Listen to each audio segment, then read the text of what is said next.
Oh man, you guys gotta see this. From 1995, still in the packaging. The original Star Wars trilogy. Look at that, that's so cool. Save up to $7 with Kellogg's Raisin Bran, but this expired December 31st, 1996. I don't know, this was $20 on eBay, I bought it. I'm definitely never gonna open it, but I think it's so cool.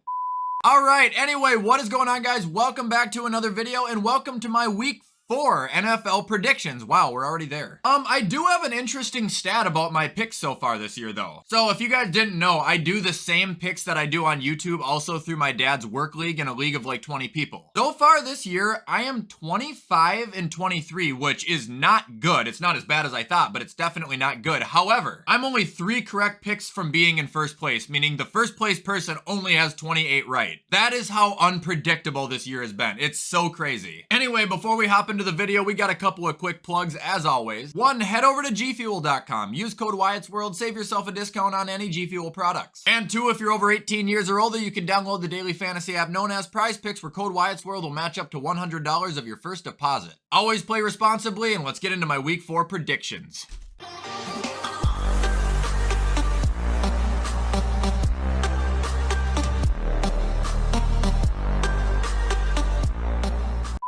Alright, so starting off Week 4, we've got Thursday Night Football. It is Miami going into Cincinnati. Unfortunately here, I really hope I'm wrong, but I got Miami squeaking by 20-17. Look, Miami is a really good team right now, and I think Cincinnati defensively is a really good team, but offensively, shocking to say this, they have not convinced me they're going to win this game. Good news for Joe, Miami's pass defense has been terrible, but bad news for Joe, I don't see him having enough time the entire game to get down the field and score enough points to get past Miami. I just don't see it happening. I really think they need Mixon to get involved in the passing game here. When Burrow is scrambling, he can be an easy target if he remains close. Prove me wrong, Bengals. All right, next game, we've got an early morning Sunday London game. It is, I believe, the Vikings going into the Saints, but it's in London, so it doesn't matter. I got the Vikings winning 27-24 because Jameis Winston sucks. Not just that, but you got to look at it from the other perspective. If Baker Mayfield wasn't terrible, the Panthers would have blown out the Saints. There's literally a montage on YouTube already of how many times DJ Moore was open. I think the Vikings offense is going to continue to bounce back. Jefferson's going to have a big week, and Jameis is going to make a couple more awful decisions, turning over the ball and just giving Minnesota more possessions. Close game, but the Vikings win.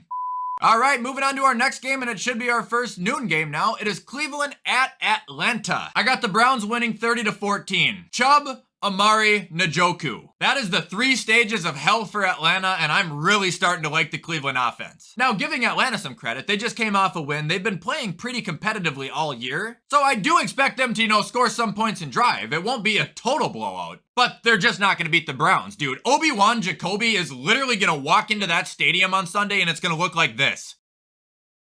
Browns win. All right, next game up is Washington at Dallas. Dallas wins 17-10. I'm sorry, Cowboys. Forgive me. I should have never doubted you. Your defense is excellent, and Cooper Rush is not bad. Honestly, I think the biggest part of your offense right now is the consistency of CeeDee Lamb. I think Dallas is going to swallow the Commanders whole, and for the second straight week, Carson Wentz is going to hate his life. It's crazy because Washington is one of those teams that, loves to throw. That's the only thing they can seem to do well at times. They're playing against a team that is not going to allow that to happen. It's going to be a shit show.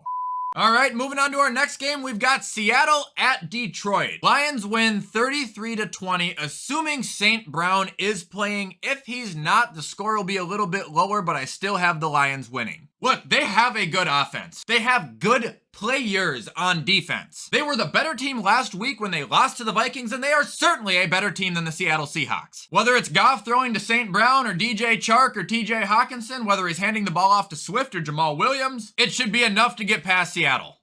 All right, moving on to the next game, we've got the Titans at the Colts. Colts win 16-13. I think this is going to be a boring game. I think it's going to be run versus run all game until they both realize, hey, this isn't really working. And that's when the quarterbacks are going to have to start throwing. And I honestly like Matt Ryan's chances more than Tannehill's against the defenses. Neither of these teams look great. However, both are coming off of their first wins, but I just think the Colts have more steam and it's at home. All right, moving on to the next game, we got the Bears at the Giants. Giants win 21-10. I can't pick the Bears. I can't. Your quarterback looks like shit. You guys are 2-1 because Davis Mills has tunnel vision. Like, I seriously, I know it sounds like I'm a hater, and I kind of am because fuck Chicago, but I hate your team. Also, I think this game is just gonna suck. I think it's gonna be like the Colts and Titans. It's gonna be run versus run because that's all either offense can do. Eventually, they're gonna have to throw the ball, and that's where it's gonna fall apart. I definitely don't think the Giants are a juggernaut, but I think they are better than the Bears, and Dayball will get past them. Okay, next game, we got the Jags at the Eagles. Philly wins 28-24 in a shocking shootout. Trevor wants to be him. Jalen wants to be him. This is a battle for who is going to be him. I'm very excited for this game. I'm going to be paying very close attention to it. However, it's the Eagles roster versus the Jags roster. Eagles are far more experienced. I think they're far more complete. And their home crowd is one of the most hostile environments out there. I like Jacksonville. I think they're sneaky good right now. Doug is doing a much better job than I ever could have envisioned him doing. But I just think they're gonna fall short to the Eagles by 4 points. All right, moving on, we got the Jets at Pittsburgh. Pittsburgh wins 20-13. I've heard Zach might play in this game, but to me it doesn't matter. I don't like him, and I don't like Joe in the matchup versus Pittsburgh's defense. Good defense for not good quarterbacks. That makes very, very easy disasters. Now, could I be wrong on that? Absolutely. Zach Wilson could have a breakout game, and the Jets defense could completely lock up the Pittsburgh receivers. I just wouldn't bet on it. All right, moving on to the next game, we've got Buffalo at Baltimore. God, I wish this was home. Either way, I'm rolling with the Bills 27-23, and hear me out on it if you're going to call me biased. Baltimore has the worst defense in the league right now. The worst. They're bottom. They allow 458 yards a game. Like, that is music to Buffalo's ears. Also, on top of that, Buffalo, banged up or not, which I don't think they'll be as banged up as they were, their second-string defense held Tyreek and Jalen Waddle to a combined 135 yards. Baltimore, I always show you guys love. I know how good you guys are. But Buffalo can win this game, and I think they're going to. All right, next game, we've got the Chargers at Houston. Chargers win 10-9? I don't know what the fuck you guys are doing. Gotta think there's some way you can get past Houston, right? Like, I've really got nothing to say. I'm picking the Chargers here by a couple points because, like, dude, injury or not, they're kind of being the Chargers. Like, they're better than what they have been doing. They gotta get past Houston. They're going to get past Houston, right? All right, moving on, next game, we've got Arizona at Carolina, and I'm actually going to pick Arizona for once to win this game, 24-16. I think Kyler is going to use his legs a lot to get down the field. I think Connor's going to check in a couple times, and most importantly, I think Baker Mayfield just sucks so much. I know the Panthers just won, but Baker is the worst quarterback in the league right now with his QBR statistically. Like I've mentioned, there's already montages on YouTube of him just missing DJ Moore. Like, he's not seeing his open receivers, he's not hitting his open receivers. Arizona, I would be concerned if Cliff can't get past them. Moving on to the next game, we've got New England at Green Bay. Green Bay barely beat Tampa, but I think they'll whip the Patriots' ass, 30-13. It's at home. Brian Hoyer's starting, which I don't think will be better or worse than Mac Jones. The Patriots in general, I just don't think are that good. I got Green Bay holding on to the ball for a lot of the game. I'm not sure how well Aaron Jones is going to do against the Patriots because defensively they do protect against the run very well. But Rodgers will find a way to score. Packers will kick their ass.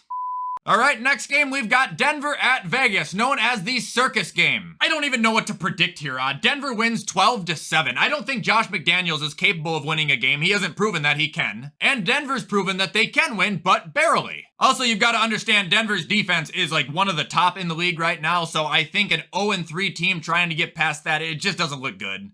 All right, and moving on to Sunday Night Football, we've got Kansas City at Tampa. This is a difficult one. I think it's going to be a great game. I think the final score is going to be 33-30, and the winner at the end will be Tampa Bay. If Tom has his weapons, I think he's got everything he needs to win that game. Mike's going to be back. I think Lenny's playing. Chris Godwin could be there. It doesn't look bad. Also, when Tom loses games, especially close ones like that, he always comes out and just balls the next week. This is not a shot at all against Kansas City. I think you guys are still a better team overall. But I think coming off of a loss versus Indy and going into Tampa Bay, it's just not favorable. Wouldn't be shocked if Kansas City won, but I'm taking Tampa.